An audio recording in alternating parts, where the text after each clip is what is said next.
Guys चलिए आज हम शुरू करते हैं 6th क्लास के साइंस की बुक का 15th चैप्टर है हमारे चारों ओर वायु।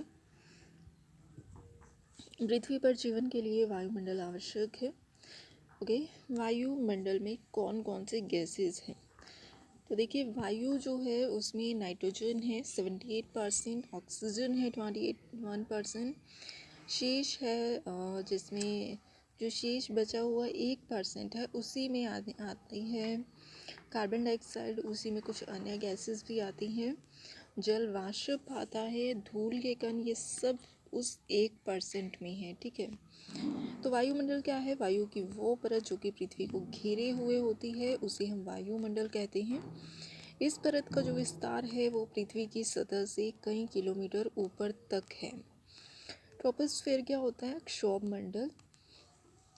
स्ट्रेटोस्फेयर को हम समताप मंडल कहते हैं। मेसोस्फेयर मध्य मंडल, थर्मोस्फेयर आयन मंडल है, एक्सोस्फेयर को हम बाहरी मंडल कहते हैं।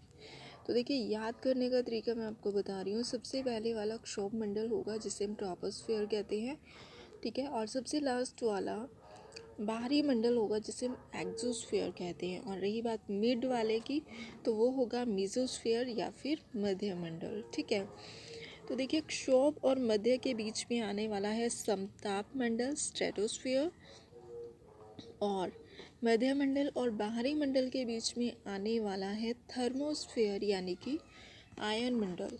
ठीक है, तो इस तरह से आपको याद करना है कि सबसे पहले क्षोभ मंडल है, बीच में मध्य मंडल है, लास्ट में बाहरी मंडल है।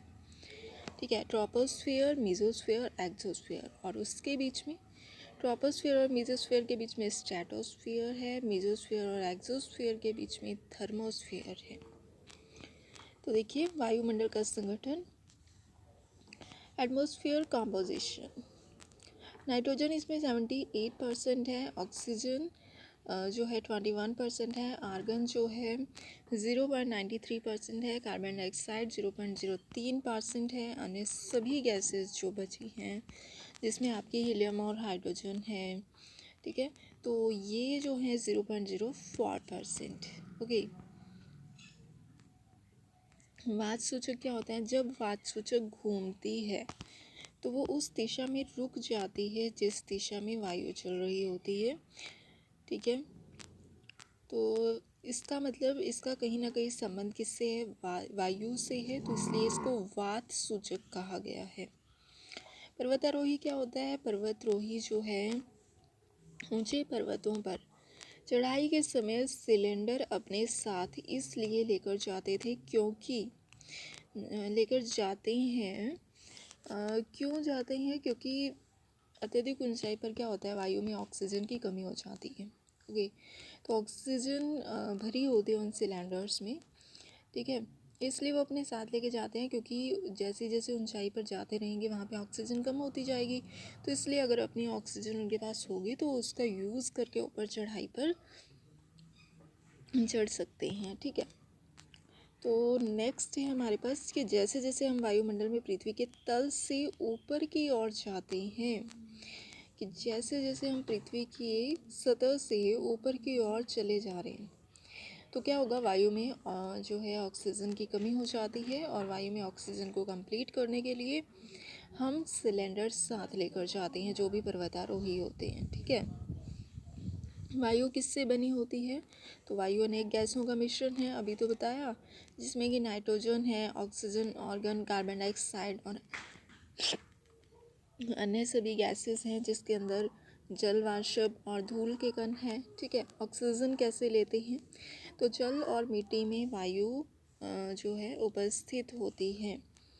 जल में रहने वाले जो जीव हैं वो तो जल से ऑक्सीजन ले लेंगे, और मिट्टी में रहने वाले क्या करते हैं, जैसे मिट्टी में बिल बना लेते हैं, सुराख होते हैं छोटे छोटे, तो उनके तहत ऑक्सीजन जो है अंदर चली जाती है।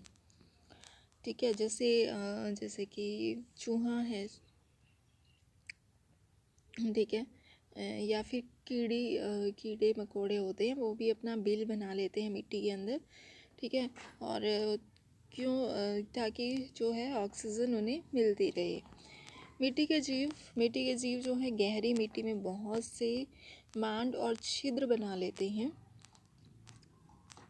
ठीक है, अभी जो मैंने आपको बताया बहुत सारे वो छिद्र बना लेते हैं। इन छिद्रों के द्वारा क्या होगा, वायु अंदर और बाहर जाने के लिए जगह उपलब्ध हो जाती है।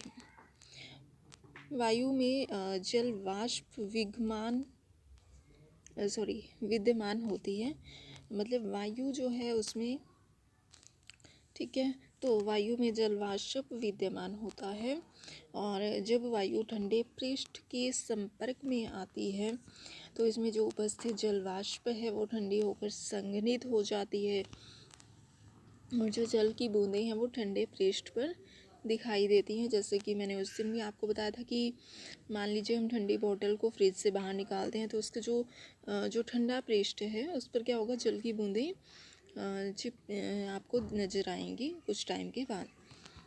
ठीक है,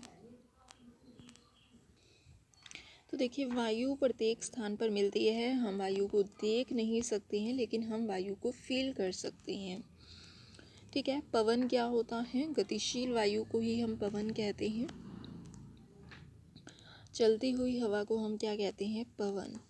वायु का जो द्रव्यमान होता है और वायु जगह घेरती है।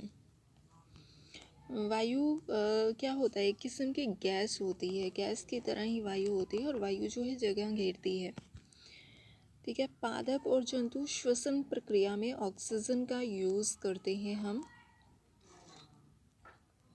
और कार्बन डाइऑक्साइड बनाते हैं। चाहे वो पादप है जंतु है, तो सांस की जो प्रक्रिया है उसमें क्या करेंगे, वो ऑक्सीजन का यूज़ करेंगे और कार्बन डाइऑक्साइड को बनाएंगे।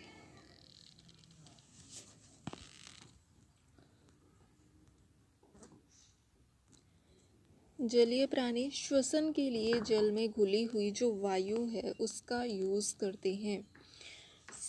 जो जल में रहने वाले हैं वो क्या करेंगे, श्वसन के लिए जल में घुली हुई वायु का यूज़ करेंगे। और जो मिट्टी में रहने वाले हैं वो मिट्टी की में सुराख करते हैं जिनके तहत वायु का आदान प्रदान हो जाता है। ठीक है, पवन चक्की पवन से चलने वाली जो युक्ति है जो कि डायनमो की हेल्प से विद्युत उत्पन्न करता है, ठीक है, उसे हम कहते हैं पवन चक्की। प्रकृति में जो जल चक्र है उसके लिए वायु में जल वाष्प का उपस्थित होना अनिवार्य है। प्रकृति में जल चक्र के लिए वायु में जल वाष्प का उपस्थित होना ज़रूरी है, क्योंकि बिना जल वाष्प के जल चक्र होगा ही कैसे। ठीक है, तो जलने की जो क्रिया है उसमें केवल ऑक्सीजन की उपस्थिति में ही संभव है। जलने की क्रिया में केवल कहने का मतलब ये है कि हम किसी भी चीज़ को विदाउट ऑक्सीजन के नहीं जला सकते। ठीक है, चाहे वो कोई भी चीज़ हो, विदाउट ऑक्सीजन के हम नहीं जला सकते हैं। इसलिए कभी चलता हुआ दिया देखना या मोमबत्ती, और उसके ऊपर आपने मोमबत्ती को जला दिया, ठीक है, वो इजीली जल रही है, लेकिन जैसे ही आप क्या करोगे, उस मोमबत्ती के ऊपर एक गिलास लेना, वो उसके ऊपर रख देना, तो क्या होगा, वो मोमबत्ती बुझ जाएगी। उसकी वजह पता है क्या है, उसकी वजह है कि उससे वहाँ पर ऑक्सीजन नहीं जा पा रही है, जिसकी वजह से मोमबत्ती बुझ चुकी है।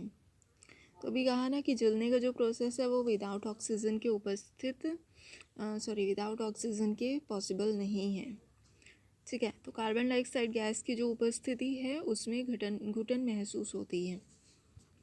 धुएं में कुछ गैसेस सूक्ष्म धूल के कण होते हैं जो हमेशा हानिकारक होते हैं। ठीक है, धुएं में कुछ गैसेस होती हैं, बहुत कई बार कुछ प्लास्टिक जैसी जल रही होती है तो गंदी स्मेल आती है। यस, तो ये जो है डैमेजफुल होते हैं, हानिकारक होते हैं। हमारे नाक में जो छोटे छोटे बाल लगे होते हैं उसकी वजह श्लेष्मा उपस्थित होते हैं, और ये इसलिए लगे होते हैं ताकि जो धूल के कण हैं वो श्वसन तंत्र में जाने से रोकते हैं। धूल के कणों को श्वसन तंत्र में जाने से रोकते हैं, यानी हमारे सांस के साथ साथ जो धूल के कण हैं वो अंदर नहीं एंट्री कर पाते अगर हमारी नाक में जो बाल हैं, ठीक है, वो इसलिए ही लगे होते हैं। और ये जो कार्बन डाइऑक्साइड गैस की उपस्थिति में घटन महसूस होती है, जैसे कि जो हम छोड़ते हैं कार्बन डाइऑक्साइड गैस, है ना, और ऑक्सीजन लेते हैं। जो पेड़ पौधे होते हैं क्या करते हैं, रात को ये जो पेड़ पौधे हैं वो ऑक्सीजन नहीं छोड़ते हैं, उस वक्त वो कार्बन डाइऑक्साइड छोड़ते हैं। इसलिए हम कहते हैं कि रात को पेड़ के नीचे नहीं सोना चाहिए, क्योंकि उस वक्त वो कार्बन डाइऑक्साइड गैस छोड़ते हैं, ठीक है, जो कि हमारे लिए हानिकारक है। और दिन के समय में जो है पेड़ पौधे ऑक्सीजन छोड़ते हैं और हम ऑक्सीजन को ग्रहण करते हैं, तभी हम ग्रहण कर पाते हैं, क्योंकि हम ऑक्सीजन कहाँ से लेते हैं, पेड़ पौधों से, ठीक है। और हम जो कार्बन डाइऑक्साइड गैस छोड़ते हैं वो कहाँ जाती है, पेड़ों के अंदर ही जाती है। वो कार्बन डाइऑक्साइड गैस को लेते हैं और ऑक्सीजन को छोड़ते हैं, लेकिन हम ऑक्सीजन को लेते हैं और कार्बन डाइऑक्साइड गैस को छोड़ते हैं, ठीक है। तो ये बात आपको याद रखनी है, ठीक है। आज के लिए इतना ही, फिर मिलते हैं नेक्स्ट वीडियो के साथ। Bye bye.